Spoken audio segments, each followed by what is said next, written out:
凯迪拉克、布拉克只拉妹妹和模特。作为美国汽车工业的明珠，凯迪拉克在美国可是堂堂的总统座驾，在国内却混成了2线豪华品牌。无论是销量还是单车价格，始终被 BBA 压上一头。如今还被广大网友冠上了玉皇大帝的头衔。有人说凯迪拉克是美国油老虎，空间小，油耗大，故障还特别的多。有人说凯迪拉克料足碗大，再加上 4S 店的终端优惠巨大，是豪华品牌里面为数不多的良心车企。今天咱们不聊品牌，不聊文化，学长会从二手车的角度来帮大家深入剖析一下凯迪拉克。二手的凯迪拉克各车型都有什么样的特点？它们的通病和故障都有哪些？结合现在的二手车行情，哪款车是最值得入手的呢？这期视频学长敢拍胸脯保证，绝对是你能看到目前全网关于二手凯迪拉克最详细的解读了。注意，没有之一哦。至于为什么这期视频拖了这么久才更，主要是因为学长要采访很多的车主和专修师傅。我虽然接触凯迪拉克的车比较多，但是都没有长期持有过，驾驶感受和车子带给人的主观感受，我个人是可以分享的。但是，一旦牵扯到中长期的使用，遇到的那些问题，还是车主和专修技师最有发言权。看在我这么用心的份上，给我一个免费的一键3连。不过分吧？毕竟现在车圈已经很少有人做这种费力不讨好的长视频了，拜托了各位兄弟们。二手的凯迪拉克车型比较乱，学长先帮大家简单梳理一下凯迪拉克的产品序列。其实我们国内能接触到的凯迪拉克大体上分为4个阶段。第一阶段是上世纪90年代，这个时候国内有很多加长的凯迪拉克伍德。其实我们国内能看到的大部分加长伍德都是进口到国内然后改装的，包括加长的林肯城市。至于怎么改装，其实非常简单，直接把车从 B 柱切成2半，然后再焊接一个中间加长的车身，再进行软包装修一下就可以了。这些车在90年代到2010年之前几乎霸占了国内的婚车市场。这个时期的凯迪拉克二手车基本上没有什么购买价值，我们直接跳过第一阶段，从凯迪拉克的第2阶段开始聊起。2004到2013年，学长称为凯迪拉克在国内的2.0时期。2004年，上汽通用发布了第一台国产凯迪拉克，这款车就是 CTS。可能很多00后的兄弟们看到了这个名字有点陌生，但是 CT5 这台车大家应该都认识吧 ？CTS 实际上就是现在 CT5 的前身，是一台对标宝马3系的运动型 B 级轿车。当时还有一台对标7系 S 级的行政级轿车 SLS 赛威，这台车是现在 CT6 的前身。除了 CTS 和 SLS 赛威这2台国产的凯迪拉克以外，当时还有一台进口的 SUV SRX， 这台车是现在 XT5 的前身。这3剑客承担了凯迪拉克2.0时期绝大部分销量。当然了，凯迪拉克在国内官方还引进过2款非常小众的冷门车型，一台是双门双座硬顶敞篷跑车 XLR， 这台车是雪佛兰科尔维特 C6 的换壳车，还有一台是全尺寸非承载式车身的 SUV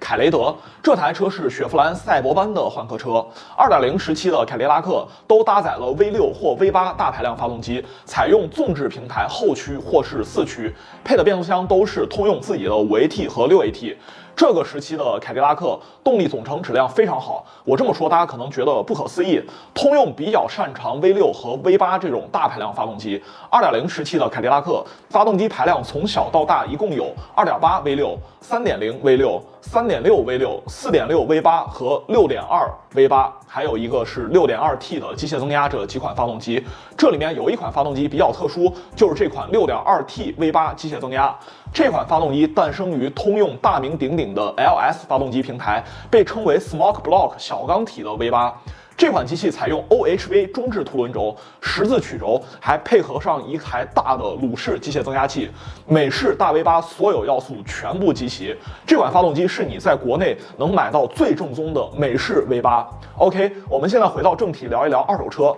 2.0时期的凯迪拉克，学长最建议的就是 CTS 这款车，其他车型国内保有量太小，虽然动力总成零部件比较好找，但是像外观内饰还有底盘的一些专属件非常难买到。国内在售的 CTS 一共有3代车型，2005到2006款是第1代车型，这代车型是唯一国产的 CTS， 后面因为销量实在太差，上汽通用就把这台车停产了。2代和3代的 CTS 都是以进口的身份进入到国内的。初代 CTS 发动机有2.8和3.6两个版本，配的变速箱是通用的5AT。初代 CTS 国内保有量非常少，外观也很落伍，这代车型学长就不太建议购买了。2008到2012款是第2代车型，这代车型用上了钻石切割2.0设计，变速箱从5AT升级到了6AT，发动机排量有2.8、3.0、3.6和6.2T 机械增压4个选择，另外还有4门轿车版和双门轿跑版。2代 CTS 国内保有量比较大，学长个人接触最多的就是这代车型。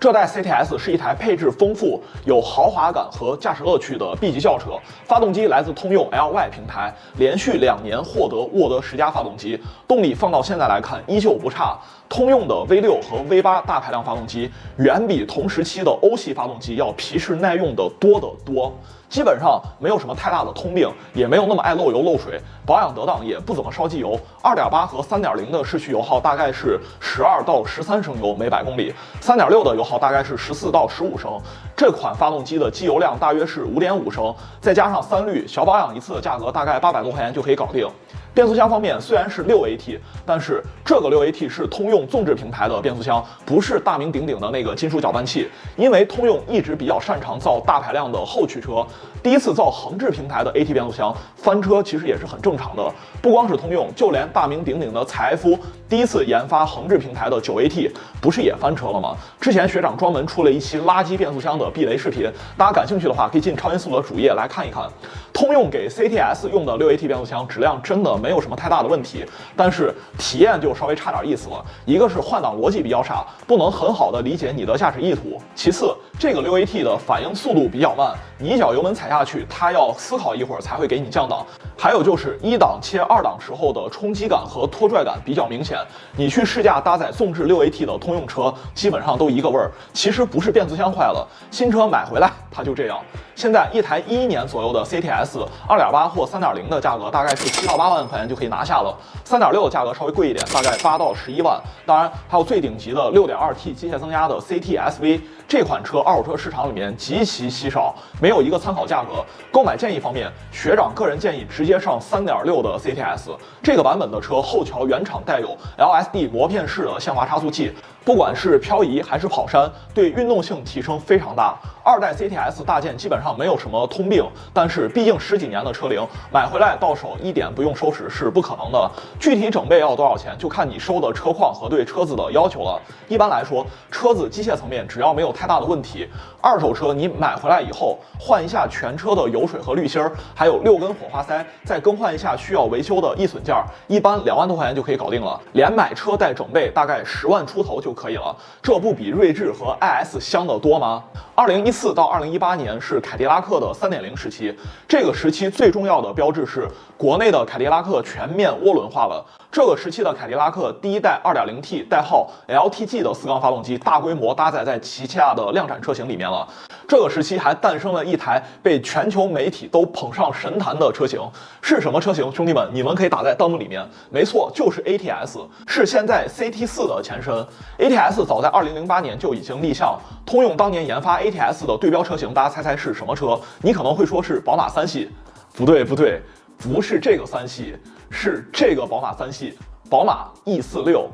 E46被评为最具驾驶乐趣的3系。凯迪拉克为了打造一台驾驶者之车，不惜成本研发了全新的阿尔法后驱平台。这个平台提升了车身刚性，强调前后50:50的车身配重，同时还降低了车身重心，还大面积使用铝合金复合材料。ATS 一诞生就技惊四座，2013年标轴版进口到国内，2014年国产的 ATS-L 上市。这台车让很多年轻人体验到了什么才是真正的驾驶者之车。ATS 这台车我实在太熟悉了，不管是进口版还是国产版，我都开了很多车了。这台车的原厂驾驶感受非常像190时代的3系，转向很精准，有路感，但是手感没有那么重，底盘的滤震和厚重感都很棒。LTG 发动机就是涡轮迟滞稍微明显了一点，但是动力是真心不错，不仅皮实耐用，而且改装潜力巨大。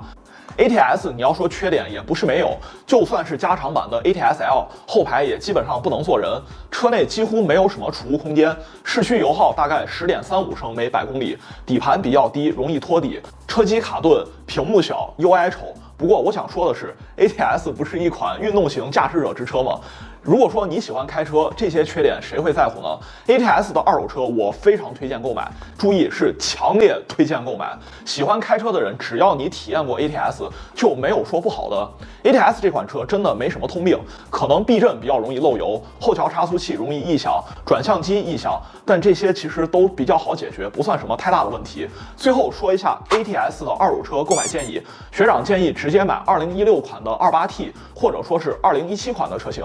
28T 是满血版的 LTG， 原厂279匹马力，400牛米的扭矩，这个动力水平可以吊打现在宝马最新最强的高功率 B48。学长不建议买25T， 最主要的原因是因为25T 的缸盖材质跟28T 是不一样的，后期改装潜力没有28T 大。还有就是16款低功率的25T配的是6AT， 但是高功率的28T和17款所有车型全部都改成了8AT。现在一台17年左右的 ATS-L 行情大概10万左右就可以搞定了。兄弟们，你们有没有发现，实际上 ATS 这个车还是挺保值的，因为这个车的产品力真的对得起它的售价。当时18年国5切国6，19万元就落地提车的人绝对赚麻了。2018年到现在是凯迪拉克的4.0时期。2018年有一个非常重要的标志，就是凯迪拉克用第二代 2.0T 发动机 LSY 取代了上一代的 LTG。LSY 相比于上一代 LTG， 从动力取向改成了节油取向，增加了3段式凸轮轴，控制气门升程。经济模式的时候还可以直接闭缸，从直列4缸变成直列双缸。除此之外，凯迪拉克还专门研发了一个代号为 Omega 的平台，用来开发旗舰轿车 CT6。CT6 的白车身57%用的都是铝合金，5.2米的车，但是车重只有1.7吨。这个重量是什么概念呢？我给大家举个例子，它的重量跟现在最新款的宝马 M240 的重量是差不多的。4.0时期的凯迪拉克命名就非常清晰明了了，轿车 CT4 和 CT5 采用阿尔法平台打造，CT6 是专享的 Omega 平台打造。从4.0时期开始，凯迪拉克的所有轿车全部采用纵置发动机后驱。以前别克君越的换壳车 XTS 被彻底抛弃停产，甚至凯迪拉克这个时期还专门出了一句宣传语，叫做无后驱不豪华。等等，那你的 SUV 难道不算豪华车了吗？4.0时期的凯迪拉克，无论是 CT4、CT5 还是 CT6， 我都非常推荐购买，尤其是 CT6 的二手车，性价比简直高到爆炸。当年 CT6 有一个搭载 3.0T 的顶配铂金版，405匹马力，全时4驱，配置更是武装到牙齿。前后排的座椅加热通风 ，L2 级别的驾驶辅助，后轮转向 MRC 电磁避震，方向盘加热，抬头显示，甚至还给你配上了夜视系统。这个车最让我震撼的是全车34个扬声器的顶级 BOSS 音响。这台车我第一次见到是在2017年，当时给我幼小的心灵带来了极大的震撼，简直太棒了！这个车，它的乘坐和驾驶体验甚至要好过同期 W222 的奔驰 S400。但是凯迪拉克的车做工稍微差点意思，内饰豪华感营造方面也不太行。而且我接触过的几台 CT6 新车异味都比较大，CT6 就属于那种你闭着眼睛乘坐体验哪都好，但凡你睁开眼睛，这台车在你心里的档次瞬间掉了好几档。如果说你真能遇到车况不错的二手铂金版 CT6， 直接秒了，你信我，绝对不会后悔的。最后简单聊一下价格，兄弟们可以做一个参考。我们都以2020年的车来举一下例子 ，CT4 大概12到15万 ，CT5 大概16到20万 ，CT6 大概19到24万。3.0T 的 CT6 车源比较少，没有一个可参考的价格。不过2021年的时候，我身边有一个朋友花32万收了一台17年的 3.0T 铂金版 CT6， 大家可以拿这个价格大概做一个参考。大家有没有发现，学长从来都没有提过凯迪拉克的 SUV， 不管是以前的 SRX 还是现在的 XT4、XT5、XT6。凯迪拉克自己都说了，无后驱不豪华。凯迪拉克的 SUV 除了凯雷德，其他全部都是通用横置发动机平台的产物，你都能找到别克和雪佛兰的对应车型。就比如说 XT4 和 XT5 就是别克昂科威和雪佛兰探界者的换标车 ，XT6 是别克昂克旗和雪佛兰开拓者的换标车，甚至连轴距都一模一样。不知道大家怎么看这个事情啊？反正我个人对于这种3大件完全一样，内饰外观精装修再加点配置的换壳豪华车，我反正是不认可的。而且通用的横置变速箱，不管是以前的6AT 还是现在的9AT，质量总体都比不上它纵置发动机平台的变速箱。兄弟们，你们可以不信我，当然凯迪拉克厂家的话，你不能不信吧？所以无论是新车还是二手车，买凯迪拉克记着买轿车就可以了。总结一下，正宗的凯迪拉克质量还是不错的，至少3大件在机械层面没有什么通病。但是没有通病不代表这个车就一定不会坏，尤其是年份长的二手车，凯迪拉克继承了宝马纯粹驾驶乐趣的基因，活成了以前宝马的样子。不管是现在的 CT4、CT5、CT6，还是以前的 ATS、CTS。凯迪拉克的每一款轿车都是有性格、有灵魂的。如果你喜欢开车，当你手握凯迪拉克方向盘、踩下油门的那个时候，相信我，你的嘴角一定会抑制不住的上扬的。以上就是本期视频的全部内容了。看到这儿，兄弟们，请你们给我一个免费的一键3连，支持我一波。你们的点赞投币越多，学长更新视频的速度也就越快。如果你觉得本期视频不错的话，也可以进超音速的主页点一波关注，学长会持续更新有趣有用的汽车内容。这里是超音速，一档隔壁王奶奶都能看懂的汽车节目，我是吉姆学长，让我们下期再见，拜拜。